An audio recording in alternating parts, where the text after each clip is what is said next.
Shade 45, we are back.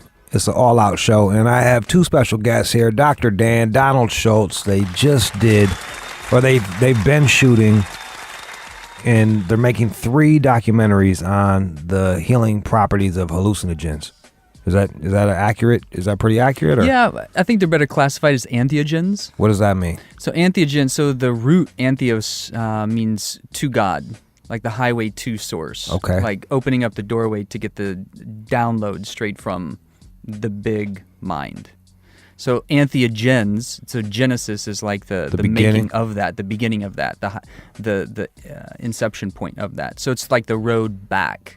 So these medicines are classified as entheogens kind of technically. Is that like semantics, or are there actual hallucinogens and there are entheogens? It can be semantics. Okay. And it's actually also functional. So what happens, my background's in psychiatry. I went through med school, residency, 2 fellowships. I'm board certified in psychiatry and neurology. I've never really had a traditional practice. I've had more of a holistic psychiatric practice, helping people come off medications, resolving the core issues, usually high targeted supplementation, detoxification, good diets, healthy lifestyle, that kind of thing. Is there a way that you can not sound so much like a doctor when you're explaining shit?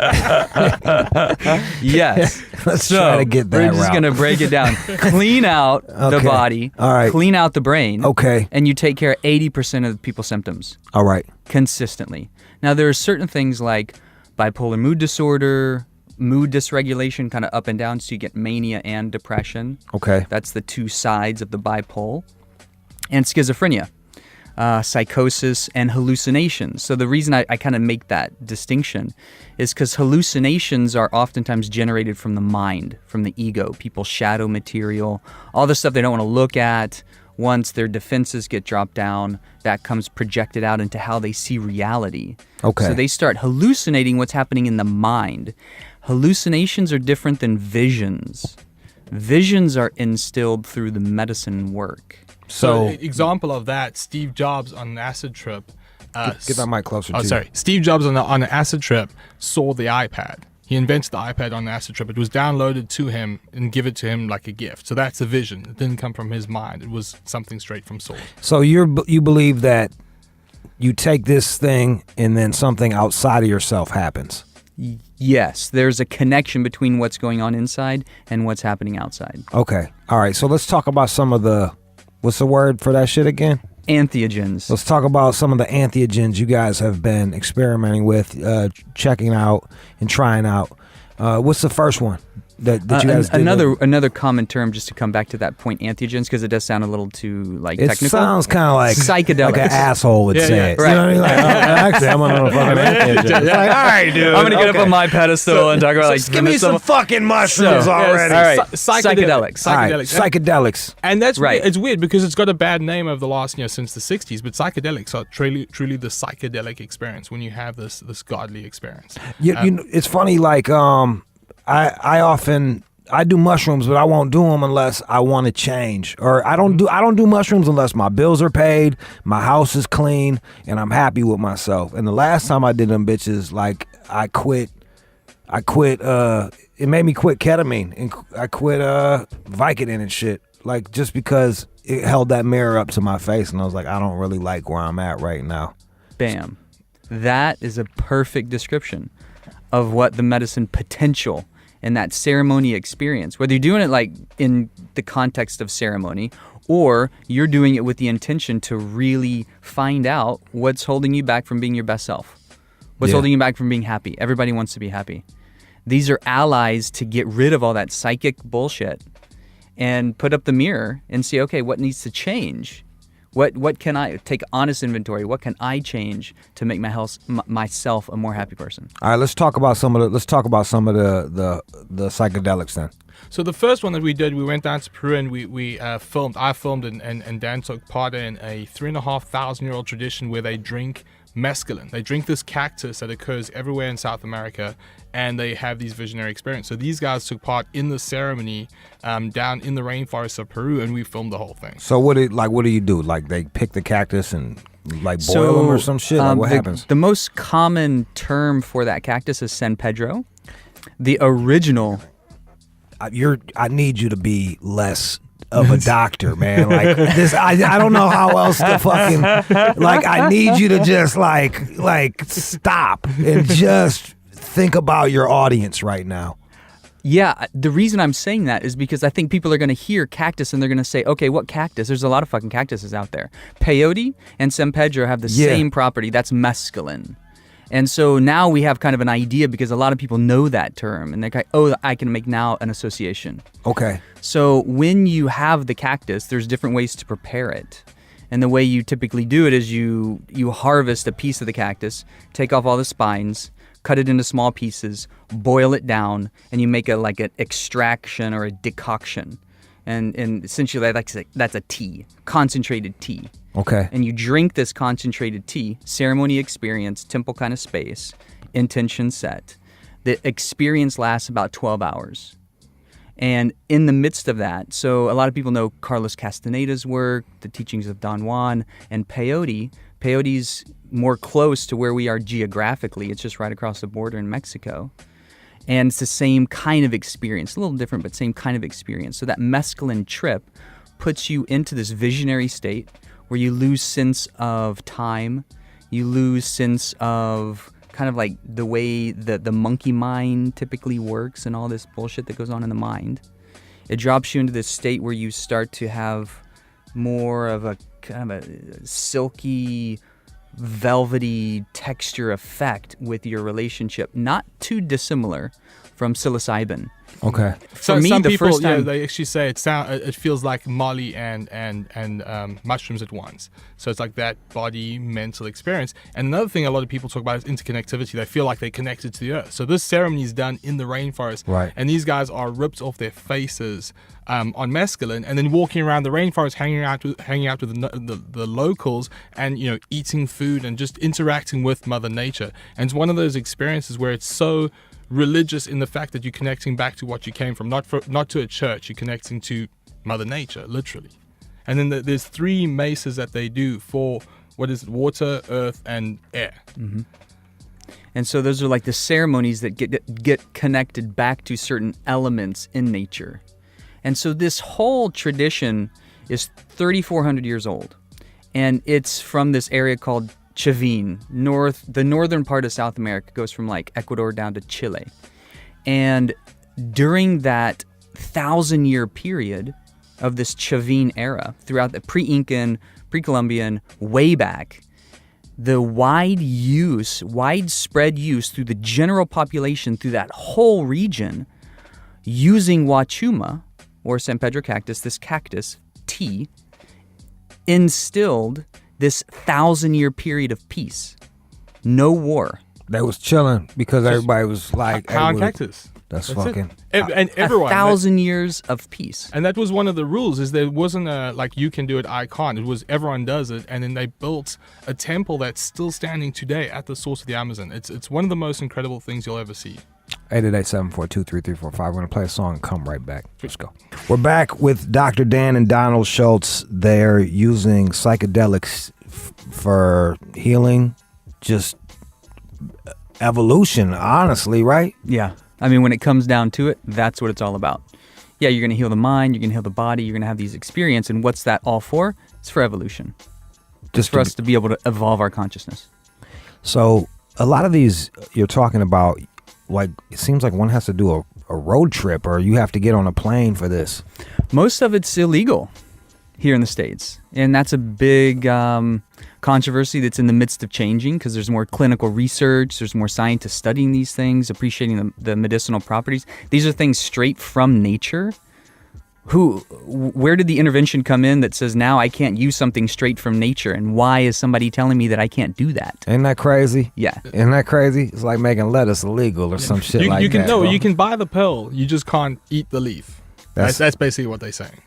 Yeah. And the interesting thing is, a lot of these ceremonies, because you go far and away, or it's a road trip, as you said, it feels like a pilgrimage. So people actually invest a lot more rather than frivolously like, oh yeah, Friday night, you want to do that? Yeah, let's just party. It's more of a like psychological shift for them too, because they're going to the rainforest or the desert or wherever. It's funny you say that. Like I knew this guy that was just like smoking DMT for fun, and I'm looking at him like, bro, like this is kind of heavy. Like there's a reason why I haven't done ayahuasca yet or any of these other ones. It's because I don't know if I want to see myself yet. You know what I mean? Like I don't know if I'm ready to change.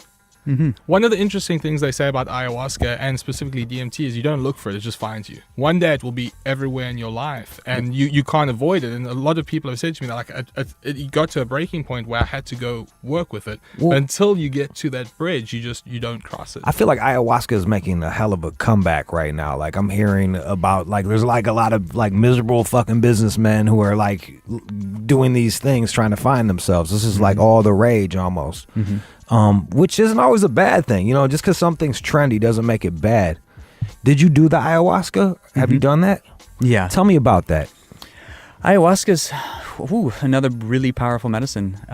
It's the medicine is the combination of a vine and a leaf, and you put them together, and it creates the experience of a DMT, visionary quality.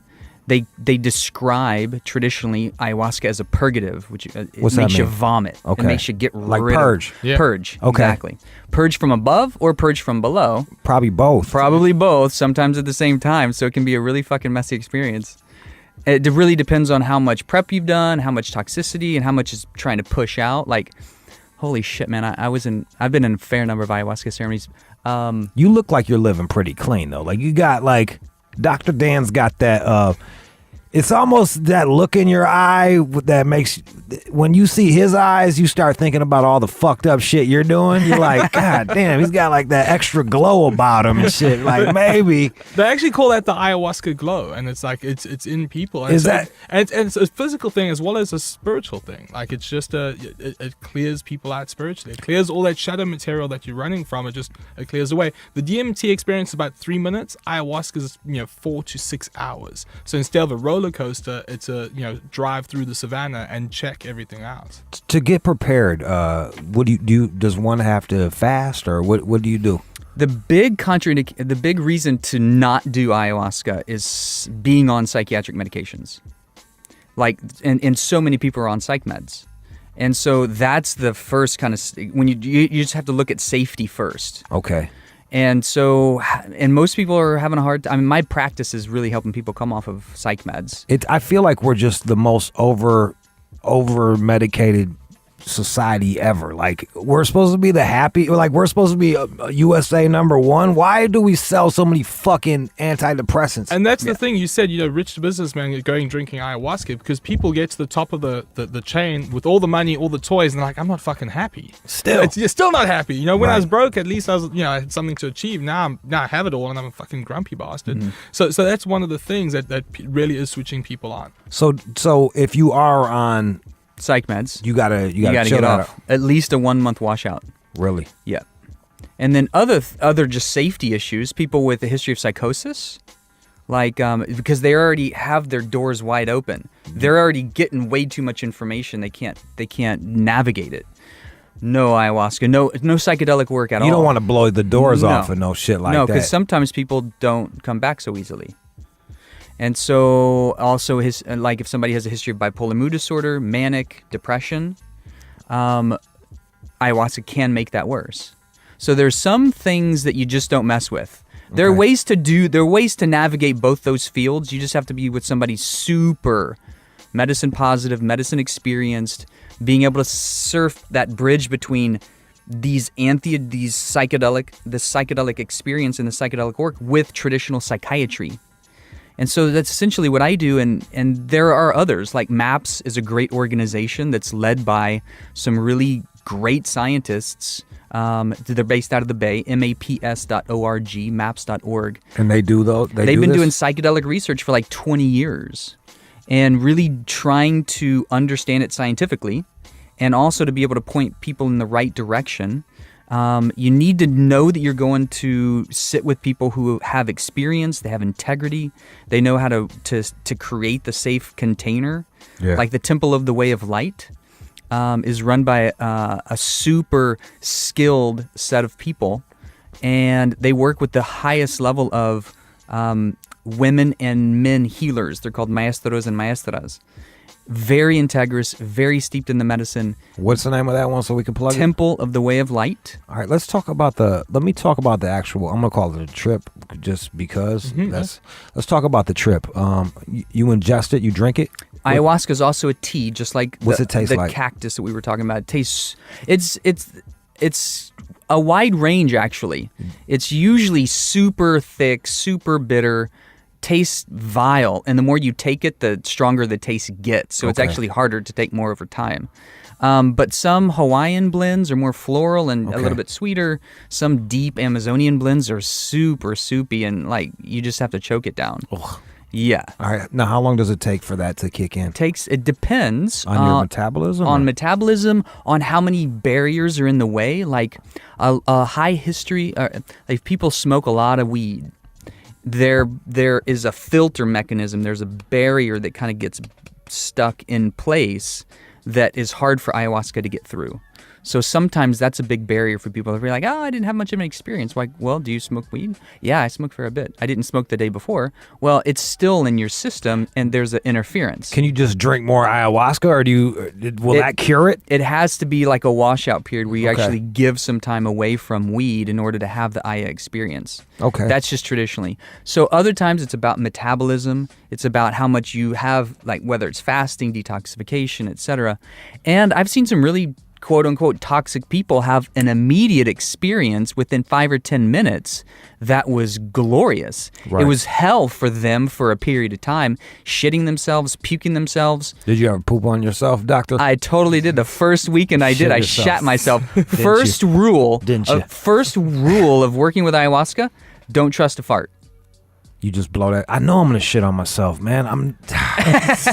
and I tell you, man, it's like the vomiting from above. It's never pleasant, but after you purge all that shit out, you feel so much fucking better, man. What are you now? Take me to the experience. All right, yeah. So it takes anywhere from 10 minutes to 2 hours to kick in. Okay. Then it lasts for about 4 to 6 hours. The experience itself is one of those where it's in the dark, pitch black. You can't see other people, so it's super private. It's super inward, and the classic experience of ayahuasca is visionary.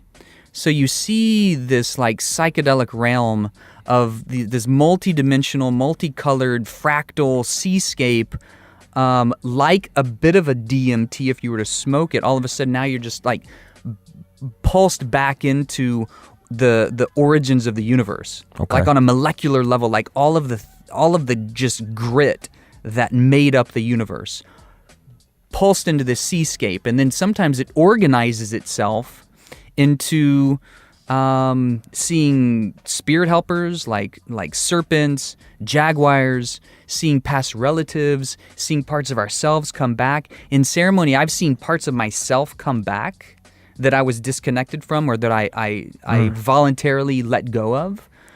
Past traumatic experiences right there that I'm now watching myself replay.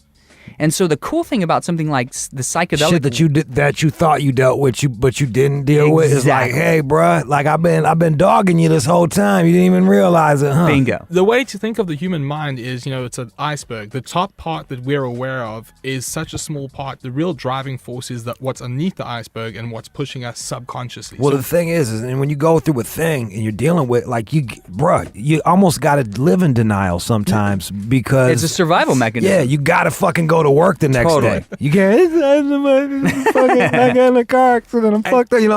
As we get older, we get better at that. So we just carry on throwing it in the attic, and basically ayahuasca is you're cleaning house. You're getting rid of all that shit that doesn't work. And when you throw up or poop, it feels like the physical manifestation of those feelings. And that sounds weird, but you must remember that you're on ayahuasca. Like it actually feels so good to get that stuff out. Yo, yeah, I love puking. It is awesome. And here's the thing. I do drugs until I puke. That's how I know I did enough drugs. I'm like, fuck yeah, I'm there.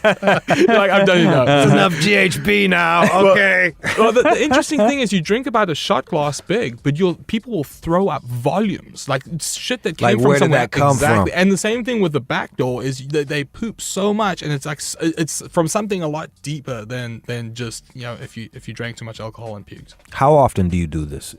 Once a year? Once every few years? Ideally, people will do it quarterly, maybe like once every 3 or 4 months. Get the fuck out of here, dude. Dude, at the height of when, because I lived in the jungle for a year to study this medicine. At the height of it, I did 40 ceremonies in 60 days. How did you not go crazy, dude? Is that how you get the fucking crazy eye that you got? That's how you got the glow? You got to fucking trip balls for fucking 40 out of 60 days?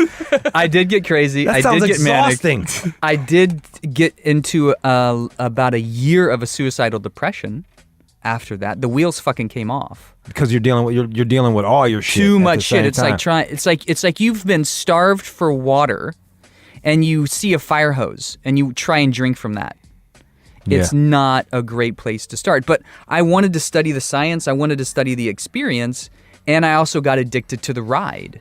So yeah, it too has this addictive quality. I have addictions in my family at addictive neurochemistry that can get spiked. Yeah. And ayahuasca feels good, so I started chasing that high. And some people do, and a lot of people aren't talking about the recreational or addictive side of the psychedelics. And so there's a sweet spot. You do the right amount for a medicine effect. Yeah. You wait till you do that again, but while you're integrating that experience. So some people integrate for 3 months, 6 months, a year. Some people will do ayahuasca once and know they're good because everything that was shown to them, they got a lot to work with now. Yeah.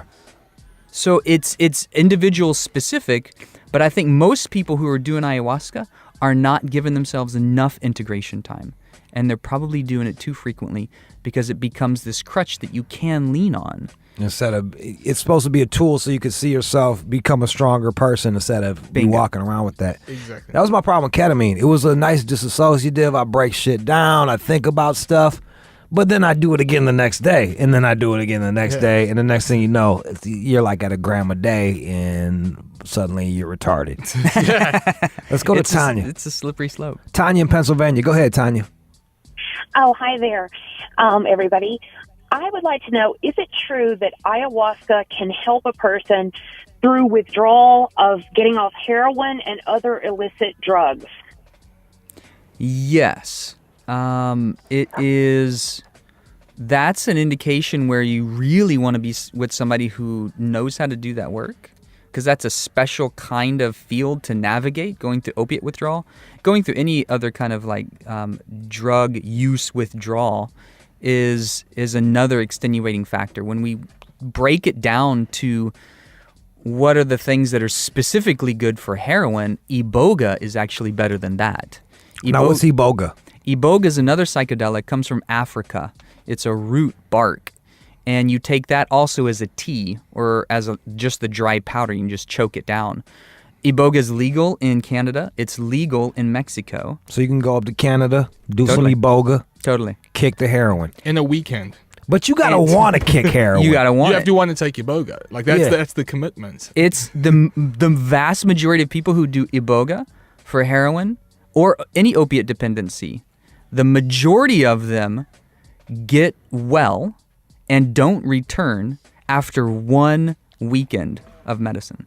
Up to 90%. That's fucking crazy. That's huge. It scrubs the brain clean of all that opiate residue. And it helps with the withdrawal. It isn't as intense. Obviously, the Iboga experience isn't fun. It's not like, whoa, let's go do Iboga. It's more heavy, but it's at least not heroin withdrawal. The guy who introduced it to the States was a heroin addict trying to get high on a variety of shit. He did Iboga in New York, and he was cured of heroin. He's like, oh, shit, what the fuck? That wasn't fun, but the good news is I'm all fucking heroin. So he does ceremonies in New York to this day, getting people off heroin, even though it's illegal.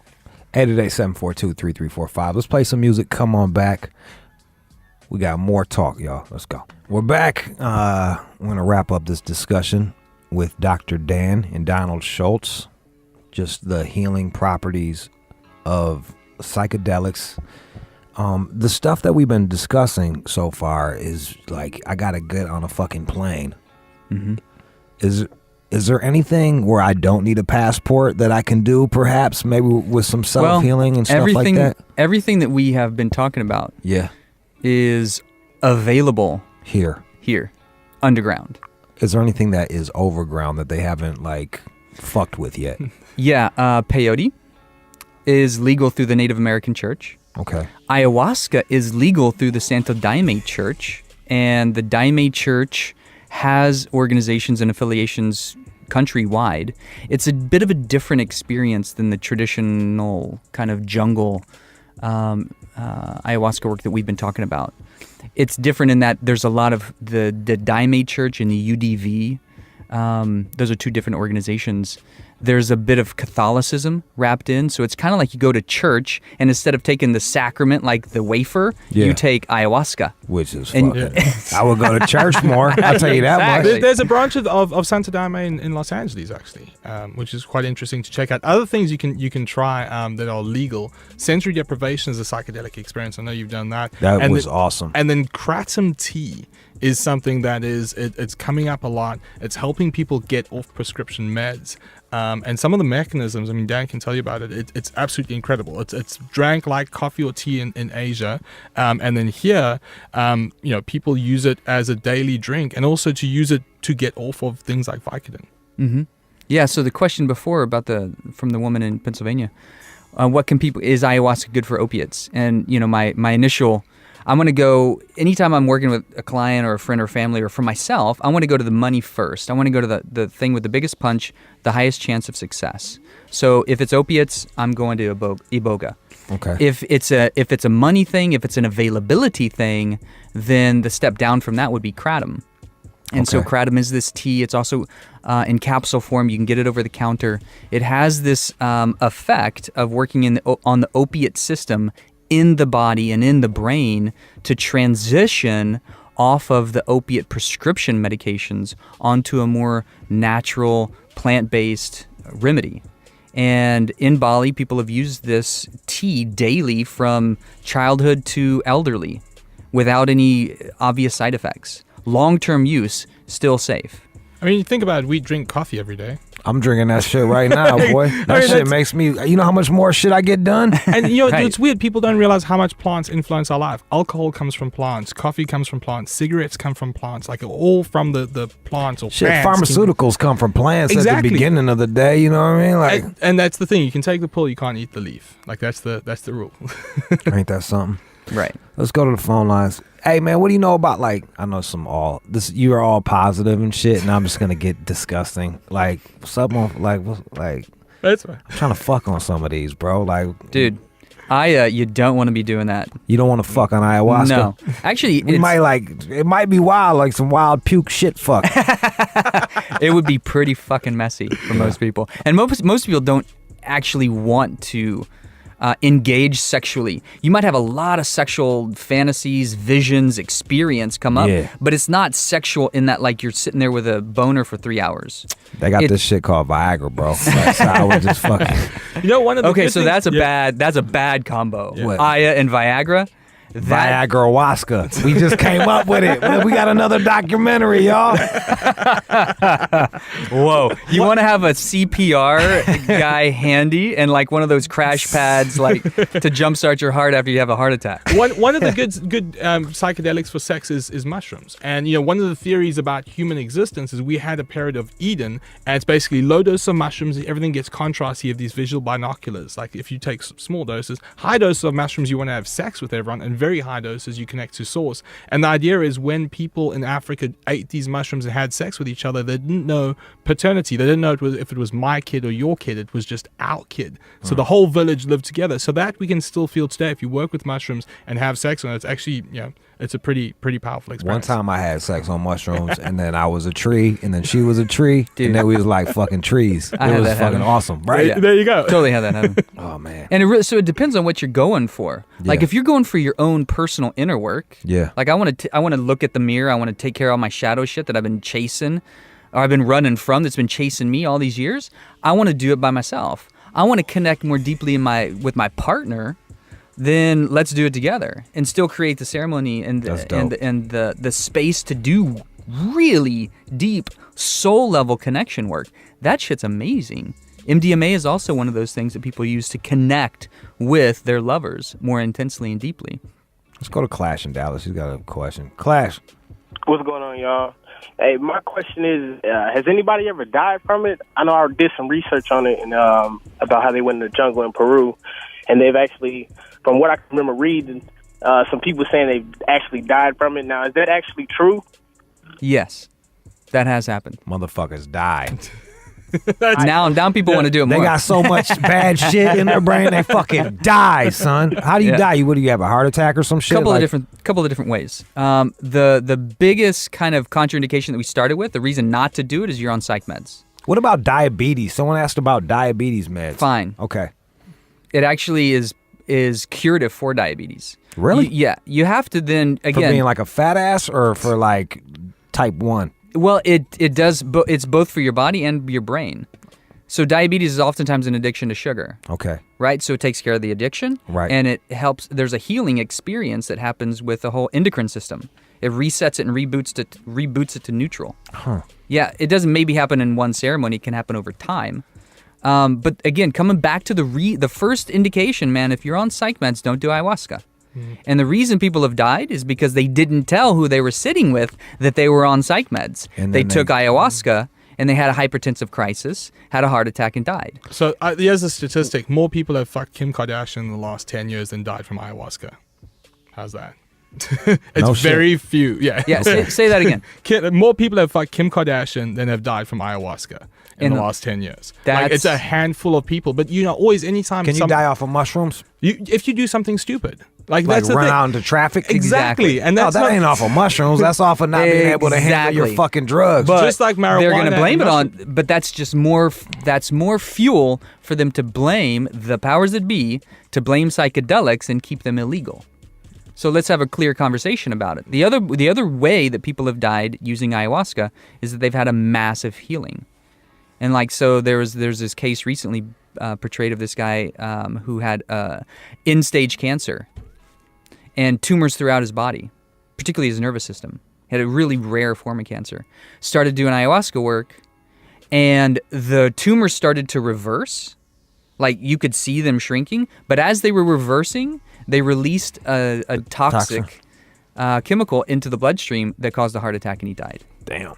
Right. So they're not completely safe. So if you're not if y'all on some fucking, what is it, that Prozac or some shit like that, or got a gang of cancer, don't do a ton of it. Right. Exactly. Right. Know who you're sitting with. Make sure that they're experienced. Make sure that they've got the But they parachute. don't got what do they got, a Yelp? Like, how do you fucking how do you make sure someone's experienced? Like Donald said earlier, as soon as you're ready, it starts to pop up. You start to hear about circles, and it becomes more available. And for people who can go to Peru, the temple is the holy grail. Yeah. Go to the temple. Because there's also something about saving up, setting the intention, taking the pilgrimage, and getting out of your natural environment where you have all these triggers about things that stress you out. Go to the fucking jungle, disconnect from everything. You can't even get Wi-Fi down there. How nice is it just to get away from internet signal for a week or two? You got to put your life on hold, and everybody's got to know that you're taking this pilgrimage for your work, for your growth, and that already is medicine. That's already part of the healing. Well, I appreciate you coming in and just dropping knowledge on everybody. Doc. Totally, man. Thanks for the time. All right, where can they? You actually have one of the documentaries are up and it's free. Yeah. Where can people go to watch that right now? If they go to if they just search Huachuma, Huachuma, it comes up. Or they go to Onnit. Bro, you just said it to me and I don't even understand you. my accent. So Onnit, ONNIT.com. Onnit.com. That's it. And then, is it on the front page? It's around there. They'll be able to find it. Yeah. It's called Huachuma? Huachuma. How you spell it? H. See, that's the problem because it sounds like a wuh, Right? And it's a huh. It's HUACHUMA. Okay. I'll tweet it out. And, Yeah, tweet it to me. yeah, I'm gonna retweet it. for sure. Yeah. What's your Twitter? My Twitter's at Donald Schultz, and there's all sorts of shit on there, wingsuiting and animals and crazy shit. And then Dan has a website, which is masteringmedicine.com. Guys, it was so interesting chopping it up with y'all cats for real. Thank you so much for having us. It was Thank you. amazing. Yeah.